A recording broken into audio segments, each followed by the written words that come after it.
Welcome to 9+ news. నేను రవిచంద్ర. తెలంగాణ రాజకీయాల్లో మరోసారి మాటల యుద్ధం ముదురుతోంది. అధికార కాంగ్రెస్, ప్రతిపక్ష బీఆర్ఎస్ మధ్య ప్రతి సవాళ్లు తీవ్ర చర్చకు దారితీసినాయి.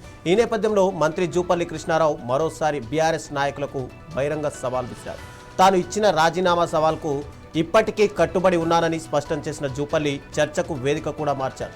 తొలుత తెలంగాణ భవన్, గన్ పార్క్ పరిసరాల్లో జరగాల్సిన చర్చను ఇప్పుడు హైదరాబాద్ ప్రెస్ క్లబ్కు మార్చినట్టు ప్రకటించారు. కాసేపట్లో ప్రెస్ క్లబ్కు రానున్నారు మంత్రి జూపల్లి కృష్ణారావు. ఇక బీఆర్ఎస్ నేతలు వచ్చి వాస్తవాలపై చర్చించాలని చెప్పి జూపల్లి ఆహ్వానించారు.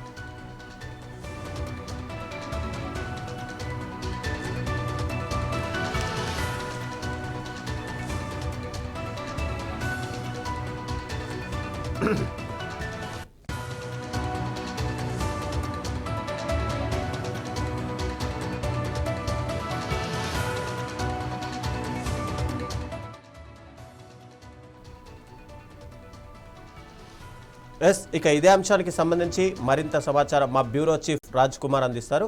రాజ్ కుమార్, చెప్పండి.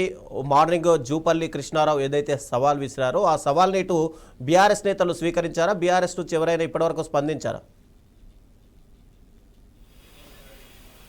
Right Ravichandra, good evening. నిన్న ఈరోజు బీఆర్ఎస్ కాంగ్రెస్ మధ్యలో మాటల యుద్ధం, సవాలుకు ప్రతి సవాలు. అప్పుడే జనరల్ ఎలక్షన్ హీటు ప్రారంభమైందని చెప్పవచ్చు. ఈ రెండు పార్టీల నేతలు సవాలు విసురుకుంటున్నారు. మామూలుగా అయితే టీవీ డిబేట్లో సవాలు విసురుకుంటారు, అది మనం ఎప్పటి నుంచి చూసాం. కానీ ఈ 2-3 రోజుల నుంచి మనం చూస్తున్నాం రోడ్ల మీదకి రావడం, అంటే డైరెక్ట్గా బహిరంగంగా రావడం, చర్చకు సిద్ధమని కూడా విసిరారు. నిన్నంతా మనం చూసాం. ఒకవైపు కాంగ్రెస్ మంత్రులు, నేతలు గన్ పార్క్ రావడం, బీఆర్ఎస్ భవన్ నుంచి హరీష్ రావు రావడం, అరెస్ట్ చేయడం, విడుదల కావడం. సో ఒకరిపై ఒకరు ఆరోపణలు చేసుకుంటే ఈరోజు తాజాగా మళ్ళీ మంత్రి జూపల్లి కూడా సవాల్ విసిరాడు. అప్పుల లెక్క అంతా కూడా బహిరంగ లేఖ రాశాడు. కేసీఆర్, కేటీఆర్, హరీష్ రావుకు, తెలంగాణ భవన్కు లెటర్స్ కూడా వాట్సాప్లో పంపించారు. ఒక లెటర్ కూడా స్పీడ్ పోస్ట్ ద్వారా పంపించారు. సో ఈరోజు ప్రెస్ క్లబ్కు 5 గంటలకు వస్తున్నాను, హరీష్ రావు, కేటీఆర్ ఎవరు వచ్చినా పర్వాలేదు, నేను సిద్ధమని సవాల్ విసిరాడు. అక్కడి నుంచి వాళ్ళు కూడా ఒక లెటర్ రాశారు. సంగారెడ్డిలో హరీష్ రావు స్పందించారు. మనతో పాటు మరి దీనిపై మాట్లాడడానికి కాంగ్రెస్ షాద్నగర్ ఎమ్మెల్యే శంకర్ గారు ఉన్నారు. శంకర్ గారు, చెప్పండి. మరి బీఆర్ఎస్ కూడా ఆరోపణలు చేస్తుంది, తోక ముడిచి పారిపోయింది, భయపడింది అని నిన్న కేటీఆర్, హరీష్ రావు ఆరోపించారు. సో మీరేమంటారు? జూపల్లి కృష్ణారావు గారు ఒక రాజకీయంగా విలువలు కలిగిన వ్యక్తి, ఒక నిబద్ధత కలిగిన వ్యక్తి, తెలంగాణ గురించి రాజీనామా చేసిన వ్యక్తి, ఏ స్వార్థం లేని రాజకీయ నాయకుడు. అప్పుడు ఇప్పుడు ఎప్పుడు వాస్తవాలే చెప్తాడు, వాస్తవాలే మాట్లాడతాడు. కానీ అవతలి వ్యక్తుల గురించి అందరికి తెలుసు, ఎన్ని అబద్ధాలు మాట్లాడతారు, ఎన్ని మోసాలు చేస్తారు. ఉన్నది లేనట్టుగా మాట్లాడే శక్తి వాళ్ళకు ఉంది, కానీ ఉన్నది ఉన్నట్టు మాట్లాడే శక్తి జూపల్లి కృష్ణారావు గారికి ఉన్నది. సాక్షాత్తు అప్పుల విషయంలో కానీ, బాకీల విషయంలో కానీ, పద్దుల విషయంలో కానీ 15 రోజులు అసెంబ్లీలో తేట తెల్లగా అందరికి అర్థమయ్యే విధంగా శ్వేతపత్రం విడుదల చేసి 10 సంవత్సరాల అప్పులు, తప్పులు, వాళ్ళు చేసిన బాకీలన్నీ కూడా సాక్షాత్ అసెంబ్లీలోనే నిరూపించడం జరిగింది.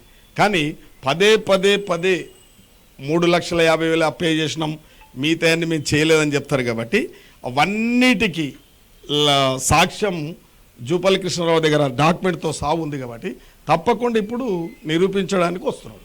ఇప్పుడు వాళ్ళు ఎఫ్ఆర్బిఎం తీసేసి చెప్తున్నారు, మీరు కలిపి చెప్తున్నారు. ఎఫ్ఆర్బిఎం మాత్రమే వాళ్ళు చెప్తున్నారు, కార్పొరేషన్ లేదు కలిపి చెప్తున్నారు, ఇది మేము చేయలేదు అని వాళ్ళని. అదే వాళ్ళు మాట్లాడే తొండి లెక్కలు, తొండి మాటలు, అబద్ధ మాటలు. అప్పే అంటే కాంట్రాక్టర్లకు ఇచ్చేది అప్పు కాదా? సీడ్ కార్పొరేషన్ ఆఫ్ ఇండియాకి ఇచ్చేది అప్పు కాదంటారా? సివిల్ సప్లైకి కట్టాల్సింది అప్పు కాదంటారా? బ్రీవరీస్కి ఇవ్వాల్సింది అప్పు కాదంటారా? పీస్ రియంబర్స్మెంట్ ఇచ్చేది బాకీ అప్పు కాదంటారా? ఉద్యోగస్తులకు ఇచ్చే రిటైర్మెంట్ బెనిఫిట్స్ ఇచ్చేది అప్పు కాదంటారా? అంటే అన్ని తప్పులు చేసి ఒప్పించుకోవడానికి ప్రయత్నం చేస్తే ఎవరొకరు. ఒకవేళ జూపల్లి కృష్ణారావు మీ అంత హుషారు లేకపోవచ్చు, కానీ సత్యదూరమైన మాటలు మాట్లాడు, సత్యమే మాట్లాడతాడు. నిన్న బీఆర్ఎస్ భవన్ నుంచి మేము వస్తా ఉంటే మమ్మల్ని అరెస్ట్ చేయించారు పోలీసులతో, మేము ఎలా వస్తాం అంటున్నారు. అంటే వాళ్ళ పోలీసుల కాళ్ళేలు మొక్కుని మా అరెస్ట్ చేయించుకున్నారు. వాళ్ళు వచ్చే దమ్ము లేకనే అరెస్ట్ చేయించుకున్నారు. ఒట్టి మాటలు చెప్తున్నారు. అట్లా రేవంత్ రెడ్డికి అలవాటే సవాల్ విసరడం, పారిపోవడం అని రేవంత్ ఇప్పుడే రిప్లై ఇచ్చాడు. రేవంత్ రెడ్డి నమ్మిరు కాబట్టి ఈ రాష్ట్రానికి ముఖ్యమంత్రి చేసిరు. మిమ్మల్ని నమ్మలేదు, మీరు అప్పుల కుప్ప చేసిరు కాబట్టి మీరు ఇంటికి తోలిచ్చారు. ఇప్పుడు జూపల్ గారు వస్తున్నారా? వస్తున్నారు త్వరలో. సో రైట్, రేవంత్ రెడ్డి నమ్మారు కాబట్టి ప్రజలు పట్టం కట్టారు, ప్రజాపాలన వచ్చింది అని షాద్నగర్ ఎమ్మెల్యే శంకర్ గారు చెప్తా ఉన్నారు.